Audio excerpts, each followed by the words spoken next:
This starts as marriage advice and somehow ends with a man in prison and still not really responsible.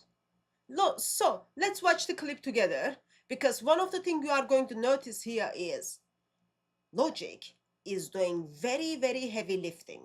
100%. So the respect thing is very important. And a lot of women don't understand this. Your biggest power, look, I'm be honest. I tell this to sisters, yeah. Your biggest power is your femininity. Listen, if I'm, for example, That's a beautiful listen, thing. listen. I'm a human being. I have moments where sometimes I lose it on my wife. Yeah. I don't use none of All this of us foul have to. language, none of that. Yeah. No. But there's times where I raise my voice and I get angry. Yeah. But when I observe, look, there's situations where my wife starts giving me the big mouth as well. Yeah. And I say to her, have you observed in our situation where we argue, we always argue. You know when you was quiet and that feminine side, yeah? And there's sides where sometimes you get agitated as well. But have you noticed my reaction? When I'm having my moment and she doesn't say enough and she's in a moment, like being feminine, wallahi, 1 hour later I go out and say, look, I'm sorry, man. That it is. Men lose control, that's normal. Woman stays quiet, that is power. Oh, yes, yes, yes. The ancient art of fixing male anger by saying absolutely nothing.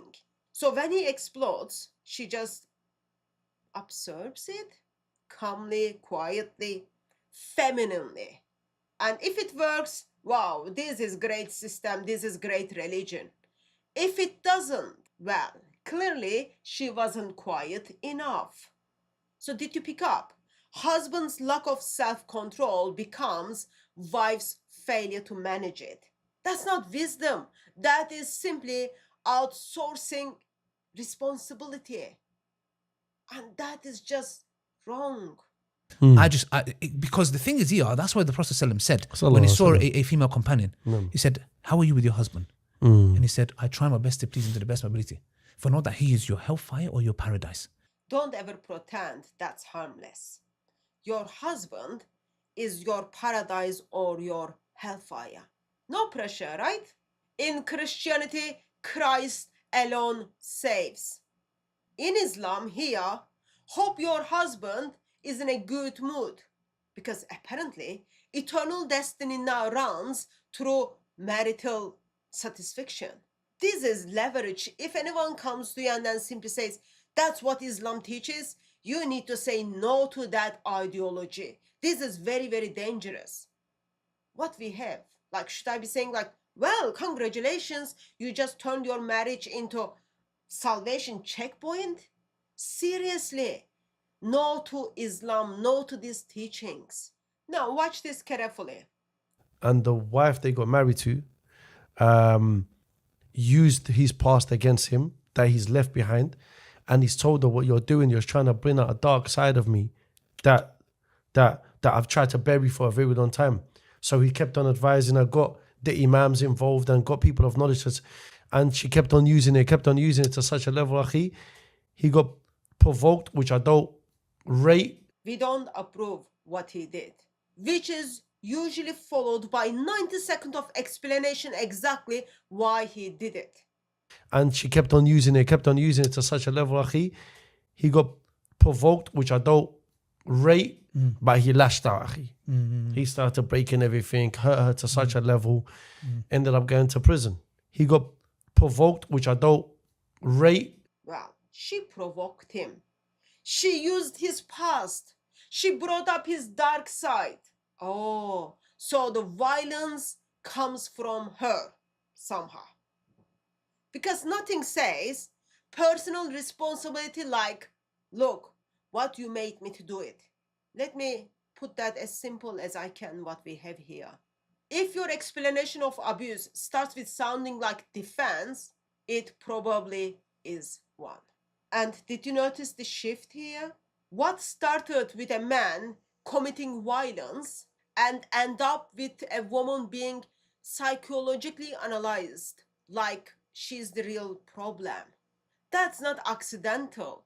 That is the system working exactly as it's designed. This is Islam have controlling the mind of Mr. Muslims.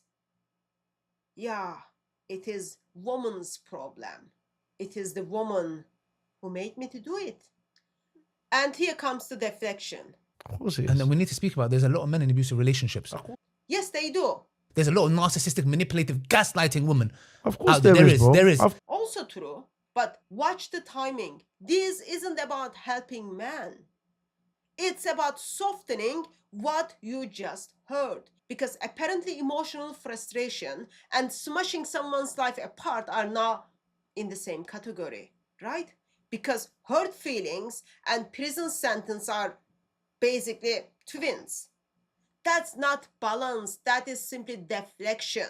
When you look at how the Prophet's wives lost their cool to the woman today, A'udhu Billah, don't come and give me that example. No, of course Yes, not. there was time Aisha smashed the plate. Yeah. And the Prophet said, your mother got angry. I see that's masculinity. No. Because she's in her emotions, we don't. But look how Prophet dealt with it. Now, suddenly, perfect example. Calm, controlled, patient. That's muscularity. I see that's masculinity. Some of you might say, wow, that's great. Agreed. So then I ask the question, why isn't that the rule instead of exception? Why is man losing control is the baseline, but restrain it highlighted red? You don't get to say, follow this example while building a religion, building a system that assumes you won't. And then that just simply reminds you, very word of Allah in Surah 434, right? Let me just break this down. So that I can understand. Man loses control. That's expected. Woman stays silent. That is required. Violence is commanded, then carefully explained. And theology seals the deal. That's the perfect loop. Because you are excusing the behavior, shifting the blame, and reinforcing the structure, and then call it respect. At some point, you have to stop and then ask yourself, if a religion keeps producing the same contradictions, maybe the problem is not the people. Maybe it's the religion itself.